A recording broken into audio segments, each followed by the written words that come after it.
Hello दोस्तों, BPSC मेरा YouTube channel पे आप सभी का स्वागत है। हम लोग हिस्ट्री में पिछले क्लास में हिस्ट्री का इंट्रो और किस तरह से हम लोग एग्जामिनेशन को क्रैक करने के लिए जो हमारे पास तरीका क्या होना चाहिए इसके बारे में बताए थे। हम लोग इंट्रो में बस एक टॉपिक हिस्ट्री किसको कहते हैं और हिस्ट्री कहाँ से डिराइव्ड हुआ और फादर ऑफ हिस्ट्री किसको कहा गया, किनके द्वारा कहा गया, इन चीज़ों पर बात किए थे। अब उससे आगे अभी कोई एंशिएंट, मिडाइवल या मॉडर्न या आर्ट एंड कल्चर कोई अभी आपका नहीं चल रहा है। बस आपका अभी हिस्ट्री का इंट्रो अभी एक दो क्लास चलेगा। उसके बाद हम लोग इस चीज़ को डिक्लेयर करेंगे, जो हम लोग एंशिएंट पढ़ना स्टार्ट करेंगे, मॉडर्न या मिडाइवल स्टार्ट भी करेंगे तो एंशिएंट मिडाइवल एक साथ, जिसमें आर्ट एंड कल्चर को भी इंक्लूड करेंगे, और मॉडर्न एक साथ।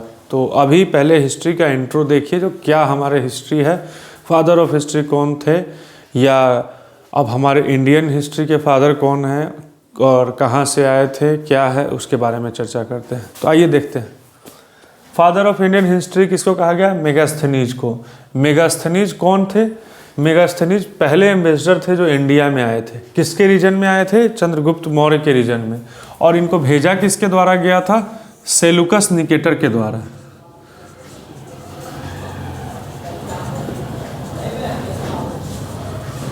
सेलुकस निकेटर इंडिया भेजता है किसको? मेगास्थनीज को। और मेगास्थनीज किसके रीजन में आए थे इंडिया? चंद्रगुप्त मौर्य के टाइम में आए थे। इन्होंने एक बुक भी लिखा था, जिस बुक का नाम था इंडिका। इंडिका में इन्होंने एक्सप्लेन किया था political, social and religious aspect कहाँ का? इंडिया का। तो अभी हम लोग कल देखे थे, मतलब प्रीवियस क्लास में हम लोगों ने देखा था, जो फादर ऑफ हिस्ट्री किसको कहा जाता है? तो हेरोडोटस। किसके द्वारा कहा गया था? सिसरो के द्वारा। अब फादर ऑफ इंडियन हिस्ट्री कौन थे? मेगास्थनीज। इनको भेजा किसके द्वारा गया था? सेलुकस निकेटर के द्वारा भेजा गया था।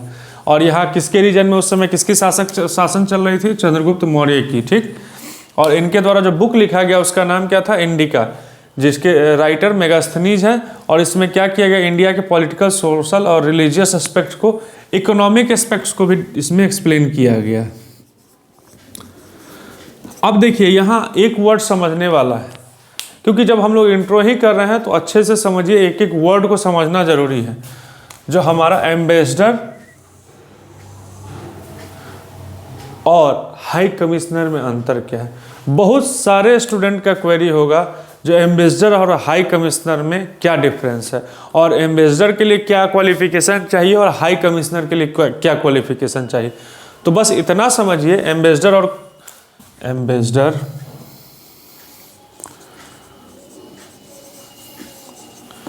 और हाई कमिश्नर।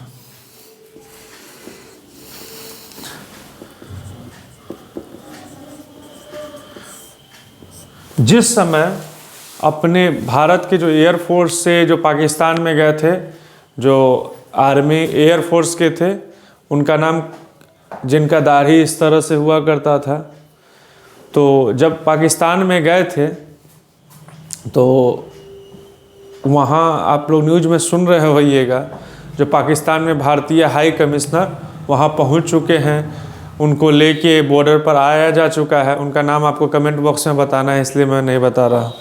तो उस समय क्या कहा जा रहा था पाकिस्तान में? जो इंडिया के हाई कमिश्नर। लेकिन हम लोग अगर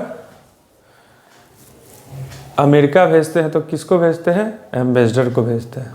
अब समझिए एम्बेसडर और हाई कमिश्नर में अंतर क्या होता है। एम्बेसडर और हाई कमिश्नर में कोई डिफरेंस नहीं है।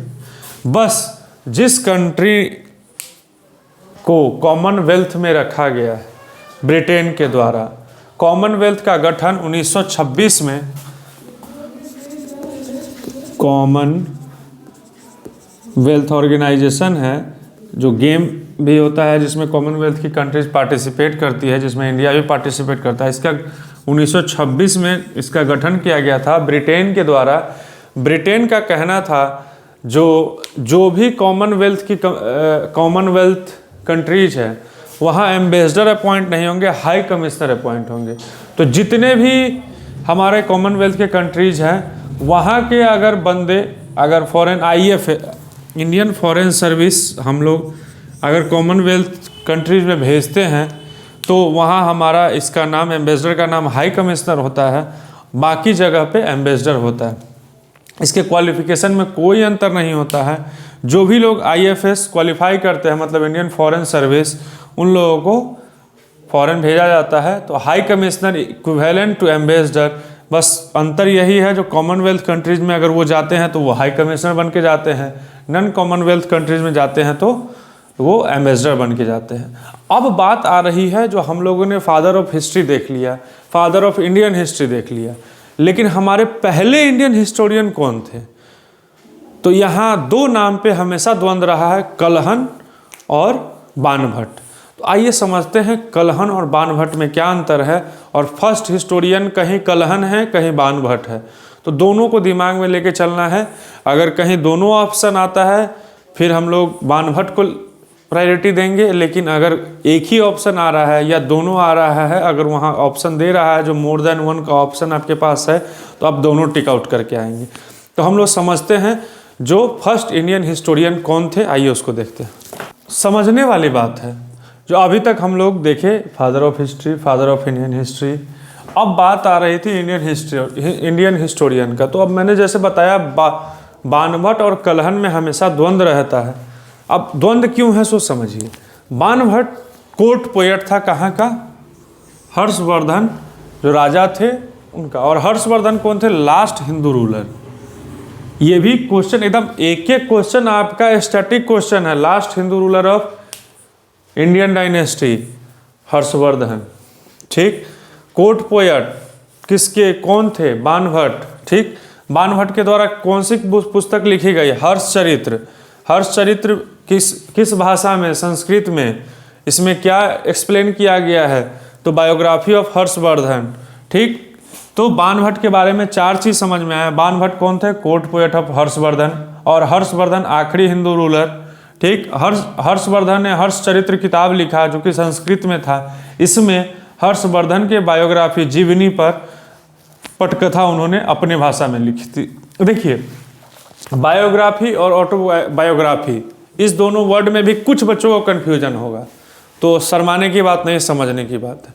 हम अपने जीवनी पे, अगर हम अपने से लिखेंगे, मतलब खुद लिखेंगे, अपने जीवनी पे जो भी पुस्तक लिखेंगे तो वो हमारा ऑटोबायोग्राफी हो।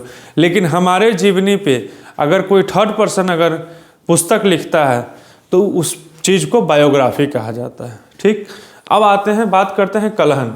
कलहन के द्वारा राज तरंगिणी पुस्तक लिखा गया, जिसमें लिटरली अगर राज तरंगिणी आप पुस्तक को पढ़ लेते हैं तो कश्मीर आपके हूबहू आपकी पटकथा में उतर जाएगा, आपके नज़रों पे उतर जाएगा।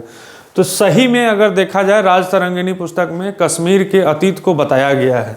लेकिन ये किताब भी किस भाषा में है? संस्कृत भाषा में। अब तो हर लैंग्वेज में मिल रहा है राज तरंगिणी, लेकिन कलहन के द्वारा जो लिखा गया था राज तरंगिणी, उसको संस्कृत भाषा में लिखा गया था, जिसमें कश्मीर के हिस्ट्री को बताया गया।